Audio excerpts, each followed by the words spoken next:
What's up guys, this is Ryan from Rywire and I wanted to introduce to you guys our new chassis PDM system. So what we have here is a 12 output PDM.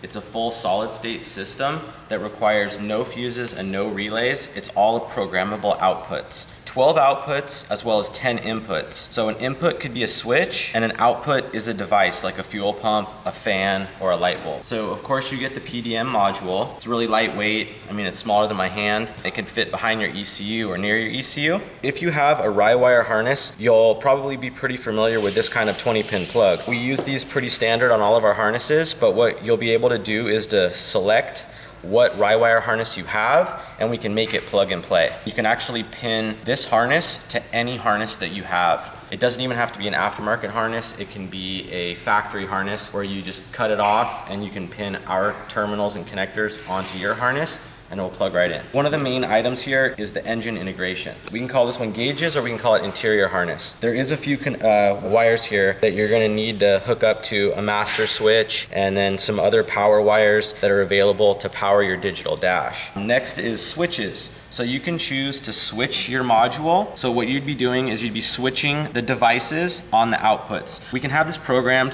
where by default, when the unit is powered up, it can turn on X amount of outputs. We can also have it programmed where each output is going to be directly related to one of these switched inputs. So what we did for you is we have this already done Rywire product that can literally plug straight into our PDM chassis harness. So this is available for about $100 and you can add this on to this unit. It makes life really easy, all these less wires that you have to worry about, and it's just a plug and play. The next part of the system is going to be the rear and the front sublooms. So these two you're gonna get flying leads for. The front loom is gonna be the smaller one with a 6-pin, and you're gonna have your headlights, your taillights, a couple fans, turn signal indicators, and then an auxiliary wire that could be used for an electronic water pump. For the rear, you're gonna have very similar stuff, your taillights, your headlights, your brake lights, all the lighting and stuff that's gonna be in the back of the vehicle, as well as a few fuel pumps and some spare stuff. So at the rear of the car, what we need to do is we need to terminate this rear sub harness. So what you're gonna have here on the sub harness is things like brake lights, tail lights, indicators, and fuel pumps. The gray wire is the first one, and there's actually two of them. So there's gonna be a hot wire or power wire for each side of the vehicle. On this side, we determined that the brake light was here. So what you'd end up doing is you take this wire and you'd secure it to here. And then the ground wire, or black, the one that's connected here to the battery pack, is gonna be grounded. This is the power side, and then that's the ground side. So it's as easy as just connecting this wire and then this wire on the other side. Next is the left indicator. So our black with a white is going to connect to our left side indicator wire. And then we already have the ground wire connected to ground. So you don't need to do anything more with that because this whole tail light has already been grounded. This is just the hot indicator wire for the left side. The next wire is going to be black with a yellow stripe. Black with a yellow is going to be the right. So we're going to do the exact same thing on the right side as we did on the left. So there again, I have two wires for taillights for you. The white wire. Taillight will connect and you'd secure that one and it's already grounded. Now some cars have taillights on the chassis.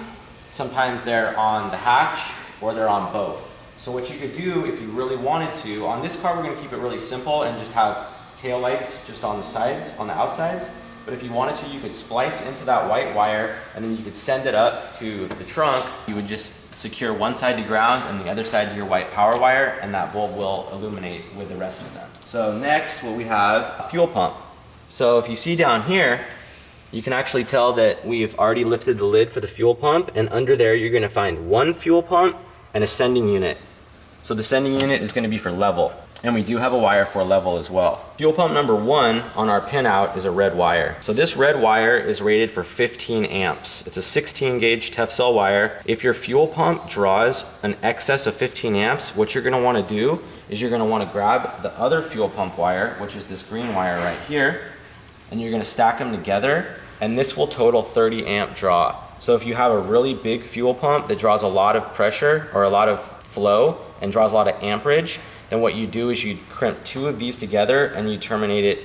A lot of times those have a ring terminal end, so you'd secure this with a ring terminal and then you could easily connect both of these wires together. So what I'll kind of display for you here is I determined that this was our fuel pump I looked at a pinout online, and I also looked at the wire sizes. And you could tell that this wire, black with a yellow stripe, is going to be the positive side, and then this black common wire is going to go straight to the chassis. So what you could do is you could cut this connector off, and then you could wire either 1 or 2 of these together, because I know this pump only draws about 10 amps. So with a 10 amp draw, you could run number 1 right here, connect it to that one, and then you can even leave this black wire already grounded, or you can redo the ground yourself. The next thing that we have, fuel sending unit for the level. I went online and I did a quick search, and I found out that this red wire isn't really needed. It's for the factory gauge cluster. We have a aftermarket digital dash in this car. So there again, you got black, and that's gonna be the common ground. You're gonna leave that connected or rerun that to ground. And then this green with the blue stripe wire is to the fuel gauge sender. So what we're gonna do is we're gonna cut here, and then we're gonna attach right here. For the rear of the car, it's really as simple as that. So let me show you guys. This is what you get in the kit. And the other night I decided to build this. This is exactly the same wiring harness, just with wire loom and some new pins on it. So basically what I did here was I took our flying lead and I added a ground. So what I did was I went for each sensor, I gave it its own ground, and then this is gonna be like the common junction where you can fix this straight to your chassis. You can plug this into the chassis wiring harness that we provide, and then this would go as easy as plugging into the taillight here, and then we would run down this path. We'd split off for our fuel. So if you check out here, we have our sending unit, which where we're using 2 of the wires, and then I just terminated 2 fuel pumps. So I just connected them with the exact same connectors, and what you do is you just feed it straight in there and plug those guys in, just like stock. On this side of the car, you'd have your taillights. I just have the connector right here, and then that would be as easy as it will be to install the whole taillight section. All right, for the front of the car, we're gonna connect this sub harness. So what we have is we have our fans, headlights, turn signals, and then we have a spare wire here as well in the front. For the fans, we actually have 2 right here. Fan 1 is going to be red, fan 2 is going to be green. Polarity matters as far as the direction the fans are gonna move. So if you hook power to ground and you hook ground to power, then it's gonna actually have the fan blow one direction. If you reverse polarity, it's gonna blow the other direction. So the best thing I can tell you is if you don't know if your fans are polarity dependent, just hook them up and then switch them around if they're blowing the wrong direction. And you want them to blow towards the engine, so all the blowing pressure should go. You should be able to feel it going back towards the engine. A motor like this has an inrush current. So what that means is that when you flip on the switch, it's gonna shock the motor and it's gonna draw a ton of amps. A fan like this may only steady out at drawing like 10 amps or less, but it may inrush at like 20 or more. A lot of people think, and they may not understand that they have to put a really big quote unquote fuse on that circuit to fight that inrush current. With our PDM system, everything is programmed to forget that millisecond of inrush current. Don't be, basically what you're gonna wanna do is you're gonna wanna figure out what your fan's gonna draw at steady state and not at inrush, because inrush does not matter at all.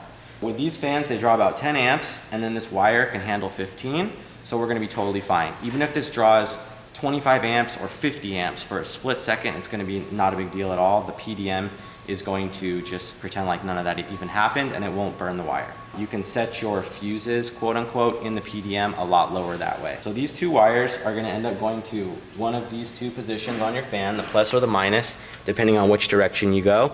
The other wire is gonna go to the chassis ground, like we did in the back of the car. The indicators. So on this car, it's stuffed into the corner right here. There's a tiny little bulb.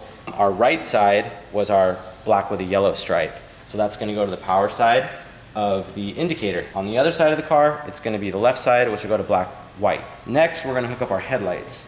So on this car, we've opted to just run regular standard low beam lighting. It's on this lamp right here, and we're not even gonna wire up the high beam at all on this car. Same thing, we have this little like pigtail plug right here, and then we're gonna either cut this off and terminate straight to it, or we're going to utilize the opposite side of this connector and splice onto that. So if you see here, there's a red wire and a black wire. I already verified that the black was ground and the red was power. So our white wire, our power side is gonna go to the red, and then you're gonna ground black, and you're gonna do that on both sides of the car. The last thing that I want to go over is this blue wire. And this is on our pinout sheet, it's called electronic water pump. This output by default is hooked up to one of our switches. You can change programming for that to have this wire turn on with a switch. You can have it turn on with your engine management system, or you can have it turn on a different way, maybe from the master switch or the main ignition switch. This could also be used as a high beam headlight. If the customer decided to, we could have wired this to his high beam, and it would have been the same process as doing the low beam. This is an output wire and it's 15 amps. It isn't actually associated with anything, and neither is any of the outputs on the whole PDM. So if you said, you know what, I don't ever care to use indicators. I don't use them at all. Why do I need them? I would like the output channels instead. You could definitely do that. So I want to talk a little bit about what's going on inside the car. If we have a look in here, you can see that it's pretty much gutted. There's basically nothing in here. We removed all the factory wiring harness, and our PDM module is going to sit right here where that wire is on the floor. We also have our switch panel just laid in the car right here. You could see a power stud that's just sitting right there, so we're just going to basically just reuse that, and we're not going to actually use anything on the key. We're going to have essentially our key be that red button on the switch panel. There's some connectors back here on the steering stock. We're actually going to use one of those plugs for the indicators. So you're going to notice one wire that travels from one side to the other side, and it's this black wire right here. I added this for our power windows. So what I did was I went online and I found this diagram. The diagram essentially says that for the windows to work, I need 2 wires from the driver's side to the master side, as well as 1 power wire and then a ground. So what I did was I just took the black wire and I just grounded it. You could see it kind of deep in there. This is kind of unrelated to the PDM in some regards, but it's good info to know. Up in there, there's one little white wire that's just sticking out. And what I'm gonna do is I'm gonna go to that and I'm gonna make that be a ignition switch power from the PDM. So when the PDM is on, the windows will work. So if you look here, that little blue plug on the brakes, that's gonna just be a switch to ground. So we're gonna ground one side, and then we're gonna use the other side for our brake light as the brake light switch wire. Hook that straight up, and it will allow the output to be switched on. All right, so this sub harness is called gauges. So 6 of these wires are going directly to the gauges via the ECU harness. In this application, we're actually not using any of them. We're gonna use a digital display, and it's all over CAN bus, so we don't need any of these. What these are, just so you know, is check engine light, oil dummy light, service check signal, vehicle speed, and tachometer. All those wires can actually get transmitted from the engine management to the digital dash, so we won't need any of these for this install. So I'm going to focus on the next 6 wires. So I'm going to go through my gauges pin out here. Red is a constant wire. So this wire should always be hot, and what I'm going to do is I'm going to put a ring terminal on here, and we're going to send it to that power stud right there. The power stud is literally just battery power, starter, and alternator. So it's our heavy gauge distribution point. You guys can use a feed through bulkhead stud. You can send the wire straight to the battery if you wanted to. This technically does not need to be fused because this is the supply source for the module itself, and the module is fused. So don't have to worry about really putting that on a fuse. This should just be constant, always hot. The next wire, our ECU constant power. This is kind of a wire that you don't really need either, depending on application. If you have an ECU that needs to have constant power source, this would be also a constant power source if needed. A lot of like factory style computers don't necessarily need constant. A lot of performance computers might use constant. There's a AEM Infinity in this car, and there is a constant wire. So we would be hooking that up to a constant power source. The next wire I have here, white with a green wire, is going to get wired to one of the positions on that little blue brake switch right there. The other side of the wire is going to be a ground. So yellow is actually going to be a power wire that's specific for our gauge cluster.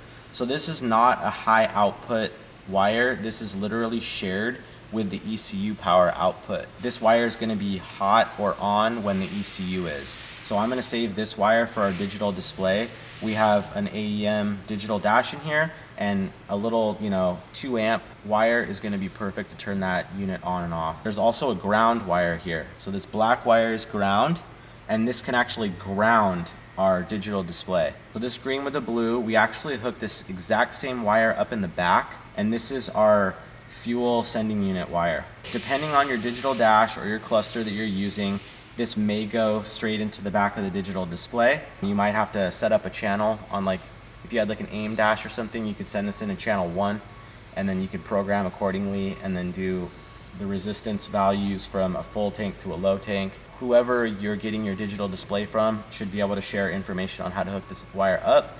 Or if you have a factory cluster, you just splice it to the back of the wire for the fuel level.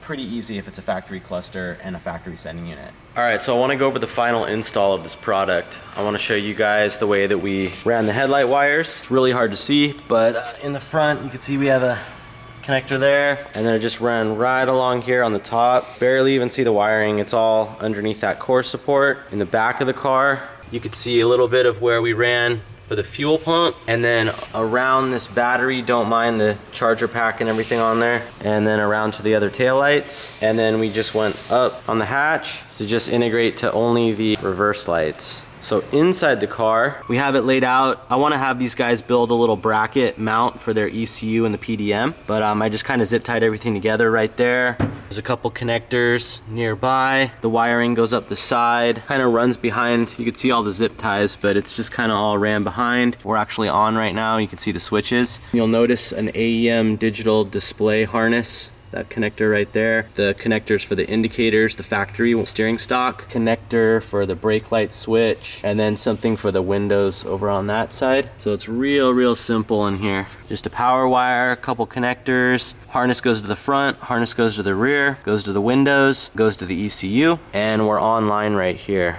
So this is our software, and as you can tell right now, the master switch is inactive. Our red switch is the master switch, and now you can see that the master switch is active and green right here. You can also see our outputs, that we have a couple outputs on just by turning on the master switch, and none of the switched inputs up here are active. We have our windows. So that's basically set up where when the master switch is on, we have the ability to turn our windows up or down. And there's also ECU power as well as ignition coils. So what I'm gonna do just to kind of show you guys, I wanna do a quick little tutorial on how the fan works, and really any pump for that matter. So let's think about this as a fuel pump, a fan, an electronic water pump, any kind of an output where has on the kind of heavier side of higher amp draw. So if you could see right here, fan 1, pin 1, output number 1. This is our real-time section right here. So right now you can tell the battery voltage is a little bit low. It's just under 12, and then the module temperature is quite low. And you really see nothing right here as far as outputs and inputs. What I'm gonna do is I know that our fan, output number 1, is hooked up to one of our switches as well as a control from the ECU. So either one of those will drive this fan. So just to make things easy, what I'm gonna do is I'm going to turn on this fan, and then as you can see, the fan's blowing, it's working, and then you could see that the on state right here of fan 1, output 1 is on, and we're drawing 8.1 amps on output 1, as well as output 11, which is our other output for our fan. So both fans are on right now, and they're drawing just about 8 amps. I'm gonna go ahead and I'm gonna turn this off, and then I'm gonna show you guys that now the output is off and it's not showing anything on our outputs. Whenever a fan, a motor, a pump, anything turns on, there's something known as inrush current. So what's gonna happen when I hit this switch, output number 1 and output 11 are gonna go crazy. So you see them jump into the 20s. And you can also tell right now that our battery voltage is really low. So I got to get a jumper on that battery. It's drawing a lot of amps. And it actually just alerted me that the battery voltage is low right here. It doesn't like me right now. So I'm going to try to let that battery boost up a little bit. A fan that only draws 8 amps at steady state can draw 25 or more when it first inrushes on. In order to fight that inrush current, you got to put a 25 amp fuse in that channel. If this was a normal factory system with a relay and a fuse, you'd have to put a 25 to 30 amp fuse in that for an 8 amp output. The safer way to do this would to be monitor the output, figure out how much that pump is truly drawing. So in our case, it's 8 amps. I'd add maybe like 3 amps to that, maybe 4. Take that 8 amp channel and turn it and give it 11 amps total. And if at any time it goes over 11 amps, the driver can be warned that that output is jeopardized and it's drawing an excessive amount of amps, and then we can now know to visit the output and make sure that the fan isn't, you know, clogged up, or a wire could be shorted out. If you were in a crash or something and a wire gets pinched, it'll let you know right away that that output has changed. You know, having excessive wire sizes, you know, fuses that are too big for outputs is not good in a race car condition. So this is our way of monitoring how much we're truly using and then adjusting the number accordingly so the output is used to its true advantage. So more on this later. Let me know if you guys have any other questions on this.